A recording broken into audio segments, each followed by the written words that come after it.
Paramatmane Namaha. Yatart Gita. Srimad Bhagavad Gita. Chapter 12. The Yoga of Devotion. Krishna repeatedly told Arjuna at the end of chapter 11 that his cosmic form, which he had manifested to him, had never been seen by anyone before, and would not be seen by anyone in the future. Rather than being known by penance or yajna or charity, he can be easily known and approached, as Arjuna has seen him, by unwavering devotion and contemplation which is constant and uninterrupted like a stream of oil. So Arjuna was exhorted to dedicate himself to Krishna and remember him. He should perform the ordained deed, and better still, by surrendering himself to Krishna. Firm and single-minded devotion is the means for achievement of the supreme goal. This naturally whets Arjuna's curiosity to know which one of the two kinds of devotees, they who worship the manifest God, like Krishna, and they who contemplate the unmanifest spirit, are superior. In fact, Arjuna has raised this question for the third time here. He had asked Krishna in chapter 3 why he was urging him to undertake a dreadful task if he thought the way of knowledge superior to the way of selfless action. According to Krishna, in both ways, action is a necessity. Despite this, however, if a man restrains his senses with unnatural violence and is yet unable to forget their objects, he is an arrogant impostor rather than a man of knowledge. So Arjuna was counseled to do the ordained task, the deed of yajna. The mode of yajna, which is a special form of worship and which provides access to the supreme goal, was then elucidated. What difference is there then between the way of knowledge and the way of selfless action, if the same action, the deed of yajna, has to be embarked upon for both? Whereas an affectionate devotee engages in the deed of yajna after having surrendered himself and his action to the desired God, the yogi of knowledge undertakes the same action with a due understanding of his own strength and reliance upon it. Arjuna further wished to know from Krishna in chapter 5 why he sometimes commended action done by the way of knowledge, and at other times that done by the way of selfless action in a spirit of self-surrender. Arjuna wanted to be told which of the two was better. He knew at that point that action was a common factor in both the ways, and yet he put the question to Krishna because he was faced with the problem of choosing the superior way. He was told that although seekers attain to the desired goal by going along either of the ways, the way of selfless action is better than the way of knowledge. Without doing selfless action, a man can be neither a yogi nor truly enlightened. The way of knowledge is also impossible to traverse without action, and it is beset with more obstacles. Now, for the third time, Arjuna asks the Lord which of the two kinds of devotees, they who are devoted to him with perfect concentration, and they who go along the way of knowledge, contemplating the unmanifest, imperishable principle, which of these two are superior?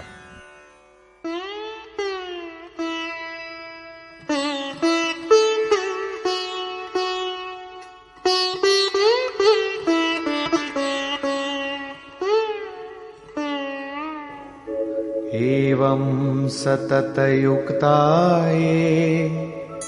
भक्तास्त्वां पर्युपासते ये चाप्यक्षरमव्यक्तम् तेषां के योगवित्तमाः.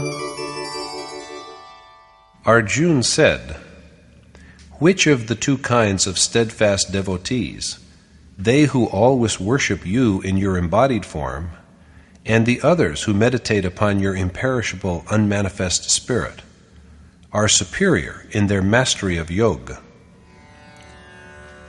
Whether they worship Krishna with self-surrender, a sense of identity with him and with firm concentration, or they worship the unmanifest and imperishable God in whom he dwells, with self-reliance rather than self-surrender, they both follow the way ordained by him.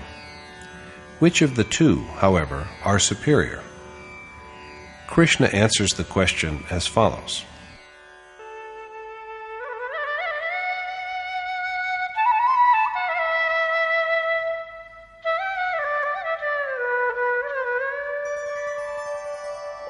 मय्यावेश्य मनो ये मां नित्ययुक्ता उपासते श्रद्धया परयोपेता ते मे युक्ततमा मता. The Lord said, I believe them to be the most superior of all yogi, who always meditate upon me with concentration and worship me, the embodied, manifest God, with true faith. ये त्वक्षरमनिर्देशम् अव्यक्तं पर्युपासते सर्वत्र गमचिन्त्यं च कूटस्थमचलं ध्रुवम् संयम्येन्द्रियग्रामं सर्वत्र समबुद्धयः ते प्राप्नुवन्ति मामेव सर्वभूतहिते रताः.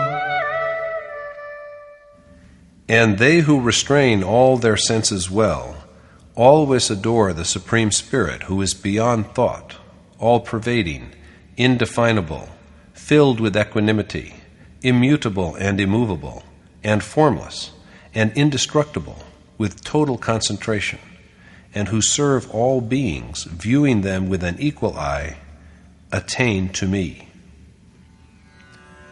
These attributes of God are not different from those of Krishna, but क्लेशोऽधिकतरस्तेषाम् अव्यक्तासक्तचेतसाम् अव्यक्ता हि गतिर्दुःखम् देहवद्भिरवाप्यते.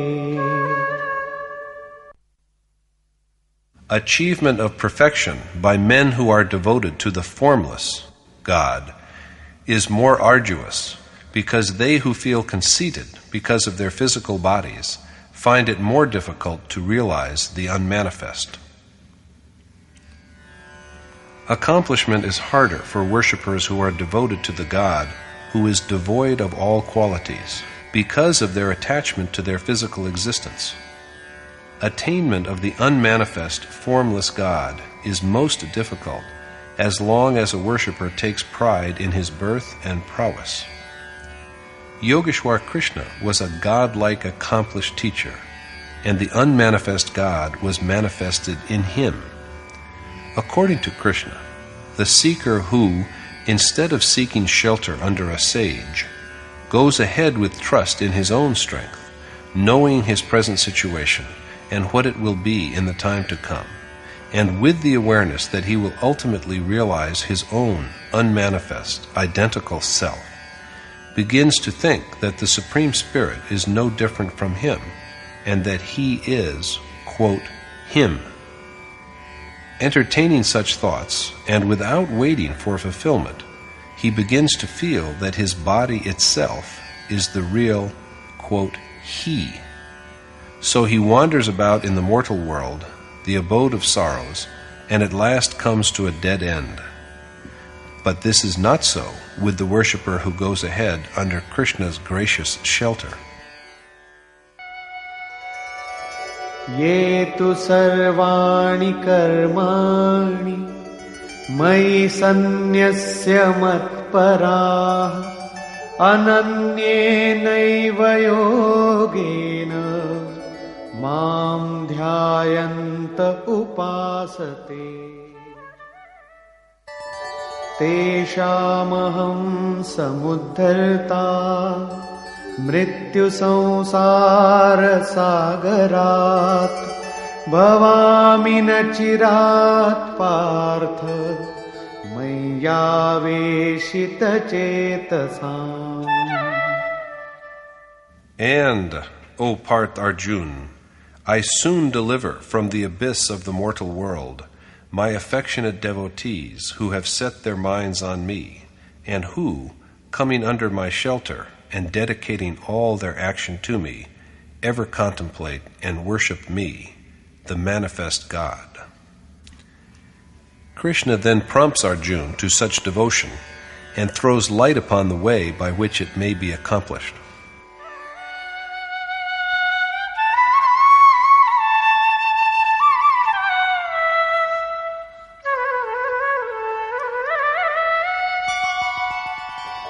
मय्येव मन आधत्स्व मयि बुद्धिं निवेशय निवसिष्यसि मय्येव अत ऊर्ध्वं न संशयः.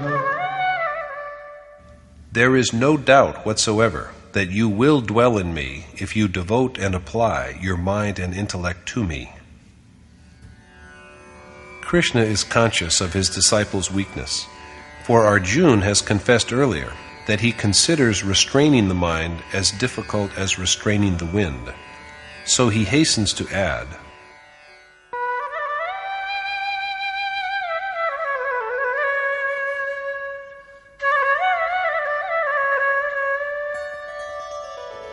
अथ चित्तं समाधातुं न शक्नोषि मयि स्थिरम् अभ्यासयोगेन ततो मामिच्छाप्तुं Dhananjay. If you cannot firmly set your mind on me, O Dhananjay, seek me by the yoga of incessant practice. Abhyas Yoga. The word practice here means repeated drawing back of the mind from wherever it roams and fixing it upon the desired goal.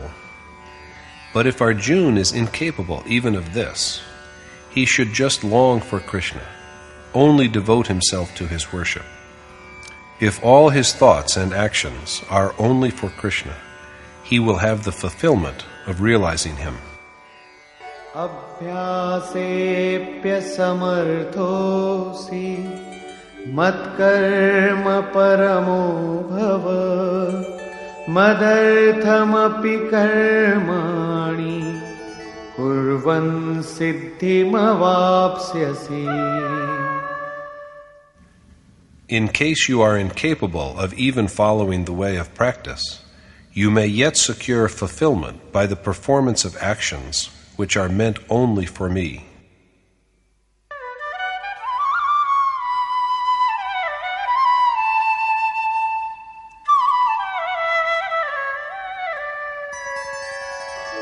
अथैतदप्यशक्तोऽसि कर्तुं मद्योगमाश्रितः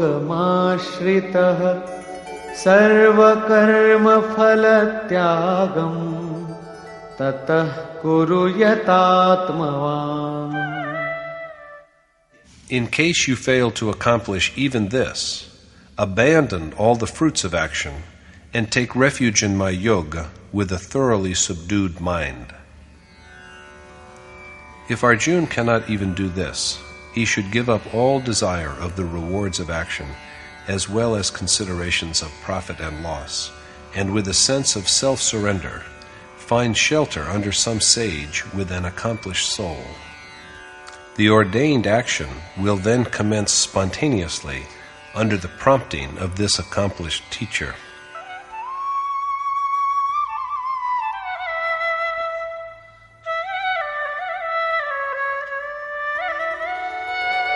श्रेयो हि ज्ञानमभ्यासाच् ज्ञानाध्यानं विशिष्यते ध्यानात् कर्मफलत्यागः त्यागाच्छान्तिरनन्तरम्. Since knowledge is superior to practice, meditation better than knowledge, and abandonment of the fruits of action higher than meditation, renunciation is soon rewarded with peace. To engage in action by the way of knowledge is better than just the exercise of restraining the mind. Meditation is better than the accomplishment of action through knowledge, because the desired goal is always present in contemplation. Even better than contemplation, however, is the abandonment of the fruits of action. For when Arjuna has given up the fruits of action and surrendered himself to the desired goal with the purpose of realizing it, the burden of his exercise of yoga is borne by the adored God. So this kind of renunciation is soon followed by the achievement of absolute peace. Krishna has so far said that the yogi who performs selfless action with a sense of self-surrender has an advantage over the follower of the way of knowledge who worships the unmanifest. Both of them accomplish the same action, but there are more hurdles in the way of the latter. He bears the responsibility for his profits and losses himself, whereas the burden of the dedicated worshipper on the way of selfless action is borne by God. So that worshipper soon achieves peace as an outcome of his renunciation of the fruits of action. Krishna now enumerates the attributes of the man who attains to such tranquility.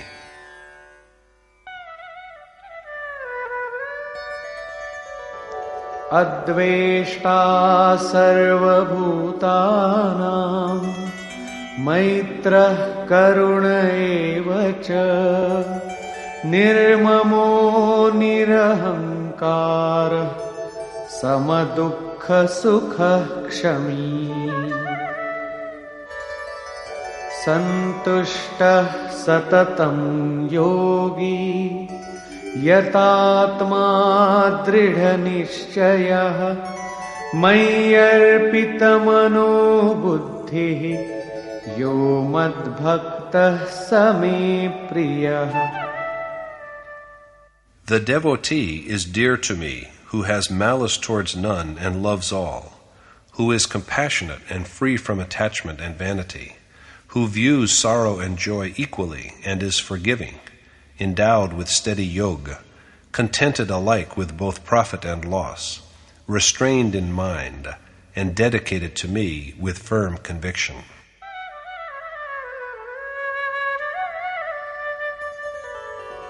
Yasmanno dvijate loko lokanno dvijate chayah harshamarsh bhayo dvegair mukto yah sachame priyah.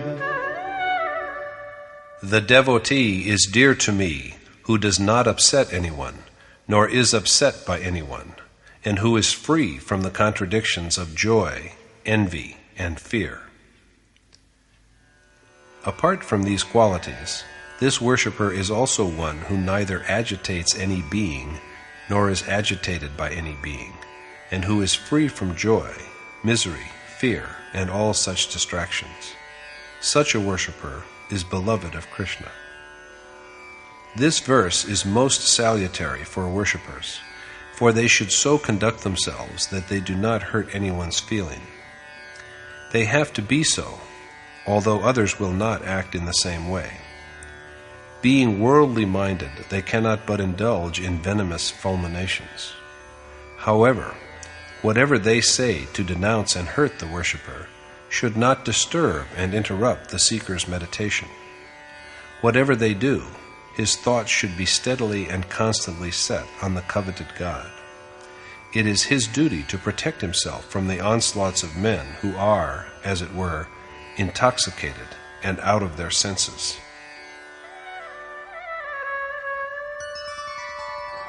Anapeksha shuchirdaksha udasino gatavyatha sarvarambha parityagi Yo madbhaktah sa me priyah.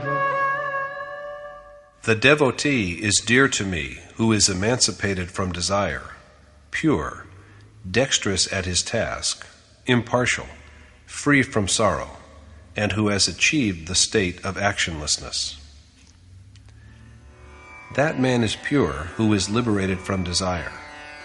The word dexterous means that he is adept in worship and meditation, the one ordained action.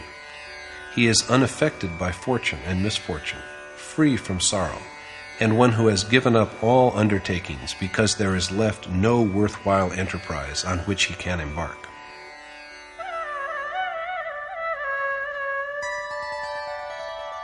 Yo na rishyati na dveshti, na shochati na kankshati, shubha shubha parityagi, bhaktimanya sa me priyah.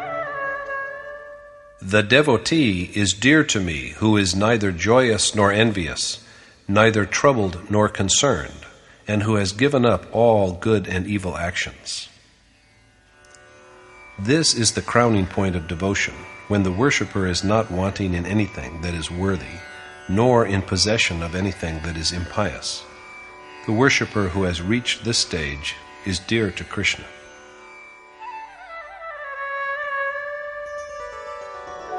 Samah shatrau cha mitre cha, tatha manapamanayo, shitoshna sukha dukkheshu, samah sanga vivarjitah. Tulya nindastutir mauni, santushto yena kenachit, aniketah sthiramatir, bhaktiman me priyo narah. The steady worshipper is dear to me, who regards friends and foes, honor and dishonor, cold and heat, happiness and sorrow as equal, and who is detached from the world, indifferent to slander and praise, meditative, contented with any manner of physical sustenance, and free from infatuation for the place where he dwells. Ye tu dharmyamritamidam yathoktam paryupasate shraddhadhana matparama bhaktastetiva me priya. And the devotees are the dearest to me, and taste well the aforesaid nectar of Dharma in a spirit of selflessness. In the concluding verse of the chapter, Krishna adds that he loves those devotees most who take refuge in him and partake well of the aforesaid imperishable substance of Dharma. Conclusion. At the close of the last chapter, Krishna told Arjuna that neither had anyone seen him earlier, nor would anyone see him later, as Arjuna had beheld him. But one who worships Krishna with steady devotion and affection is able to see him, know his essence, and become one with him. In other words, the Supreme Spirit is an entity who can be realized. So Arjuna should be a loving devotee. At the outset of the present chapter, Arjuna wished to know from Krishna which of the two kinds of devotees, they who worship him with single-minded dedication, and they who contemplate the imperishable, unmanifest God, are superior. According to Krishna, he is realized by devotees of both kinds because he also is unmanifest. However, there are more painful hurdles in the path of seekers who are dedicated to the unmanifest God with a well-restrained mind.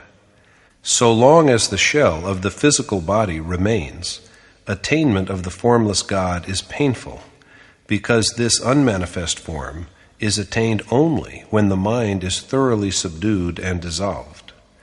Before that stage, His body itself stands as an obstruction in the worshipper's way. Saying time and again, I am, I have to attain, he at last turns to his body itself. There is thus a greater chance of his stumbling on the way. So Arjuna should surrender all his actions to Krishna and remember him with steady devotion, for he soon liberates from the dark chasm of the world devotees who meditate upon him with the unbroken constancy of a stream of oil, with total dependence on him, and after resigning all their actions to him. So the way of affectionate devotion is the most superior. Arjuna should aim his mind at Krishna. If he cannot thus control his mind, however, he should take to the way of constant practice. He should withdraw his mind again and again from wherever it strays and restrain it. If he is unable to do this either, he should just engage in action. The action is only one, the deed of yajna. He should just go on doing what is fit to be done and do nothing else. Whether success comes to him or not, he should persevere with the ordained action. If, unfortunately, he is also incapable of even this, he should renounce the fruits of all action and find shelter under a sage who has known reality, realized his self, and dwells in the Supreme Spirit. This renunciation will bring him the ultimate peace. Thereafter, Krishna has enumerated attributes of the devotee who achieves such peace. Free from ill will towards all beings, he is endowed with compassion and pity. Free equally from attachment and vanity, this devotee is beloved of Krishna. The worshipper who is ever absorbed in contemplation, self-possessed, and dwelling in his soul, is dear to Krishna. The seeker who neither hurts anyone nor is hurt by anyone is dear to Krishna.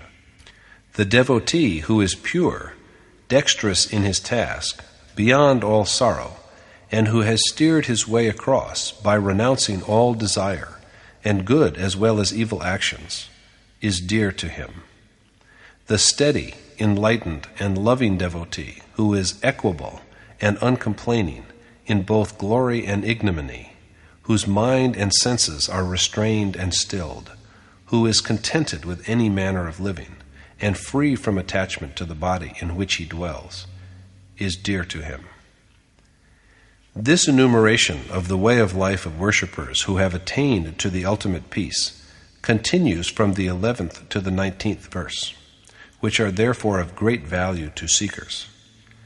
Giving the final verdict at last, Krishna tells Arjuna that devotees of steady faith, who cast themselves at his mercy and mold their conduct with a spirit of selflessness according to the eternal, indestructible nectar of Dharma, which he has enunciated before, these are the dearest of devotees to him. So engaging in the appointed task in a spirit of total self-surrender is the best course, because in this way the responsibility for the worshipper's gains and losses is borne by his noble teacher-preceptor. At this point, Krishna also points out the attributes of sages who dwell in the Supreme Spirit and counsels Arjuna to find shelter under them. At the very end, by prompting Arjuna to take refuge in him, Krishna declares himself on par with these realized sages. Since devotion is said to be the most superior way in this chapter, it is appropriate to name it the Yoga of Devotion.